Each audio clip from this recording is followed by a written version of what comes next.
Sa DTX 500, malikayan ang pagkabuta, pagkaputol sa imong mga tiil, pagkadaot sa imong kidney, ug pagpanghupong sa imong atay. Sa DTX 500, protektado ka. DTX 500, highly recommended sa mga eksperto. DTX 500, mapalit sa mga butika. DTX 500. Ako sa Jubilee, sobra kataas akong blood sugar. 300 kapin, kitistingan ako og inom DTX 500, duha ka kapsul sa isa ka adlaw. Sunod sa isa ka bulan.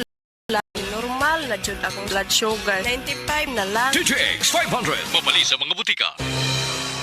Ang maski pa epektibo ug maski panindot nga Catalyst ointment nga inyong gidaig sukad pa niyatong tuig 1929 karon antibacterial ug antifungal soap na. Ang Catalyst antibacterial ug antifungal soap moayo sa mga bugas-bugas, baho sa lawas, bungag singot, pangagod, pinakan sa gagmayng mananap, buni, up-up ug uban pang sakit-sakit sa panit. Ang Catalyst antibacterial ug antifungal soap manalipod sa bacterial ug fungal infections. Busa, panalip di ang inyong panit kada adlaw sa Catalyst soap. Kay ka epektibo, kay ka maayo, kay ka maraginuton. Okay gyud ang Catalyst soap. Sulfur, zinc oxide, salicylic acid is the generic name of Catalyst soap. Said Health Report. Health Report.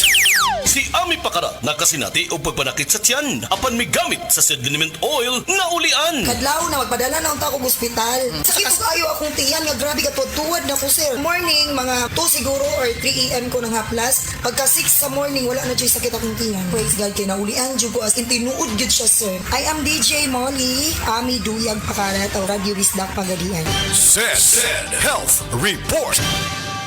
Uy, Marie, maundang na lang siguro ko pamuhi o baboy. Uy, Nga naman, Marie. ni barato na po ang palit sa baboy. Alkansi naman kay kus akong gilaw. Mauna diha, Marie. Mahal man kung kayo ang imong gilaw. Kami, Marie, sunsikin si katuig na mong pagpamuhig baboy. Wag yun mi makasuway anang akansi. Nang-graduate na lang ng among mga anak ininegosyoha. Yun sa man niyo, Marie. Nag-unifeeds mi, Marie. Why ilis-ilis? Dikan pa sa una, hangtod karon unifeeds ra gyud gihapon. Hiaw mo, Marie, sa matag sako sa unifeeds, makasave mig 200 pesos matag sako. Barato na, nindot pa gyud kayo ang tubo sa baboy. Unifeeds? Kaayo, Marie! Imagine na, Marie, ha? Sa po ka baktin nga among gibuhi, sa kwinta-kwinta nako, nakasave na kog 8 mil sa feeds pa lang. Kung mas daghan pa ang baboy nga imo buhion, mas muda ko pa ang imong maginansya. Sigurado gyud kaayo ang kita sa Unifeeds. Bisan sa panahon nga barato ang presyo sa baboy. Kadak ko di ay, Marie. Tudluhi ko. Oh, dahil feeling guide, Marie, oh. Nanay numbers ilang technician diha. Kay libre po ang ilang serbisyo sa Unifeeds. Bisitaha ang pinakabagong abli nga JM Poultry and Livestock Supply Asturias Branch. Ana mahimutang sa poblasyon Asturias, Cebu. Kay dinhi sa JM, we make farmers happy. Para magdugay ang gugma, pinaagi sa Rhino Herbal Tea. Makatabang kini aron pakusgan ng stamina, inubanan sa proper diet ug exercise. 39 bilang matag sa Shane Ini SRP, swak sa bulsa, makatabang pa aron makalahutay sa pagpadayag. Available kini sa mga suking butika, sama sa Mercury Drugstore, Watson's, Southstar, TGP ug uban pang partner nga butika.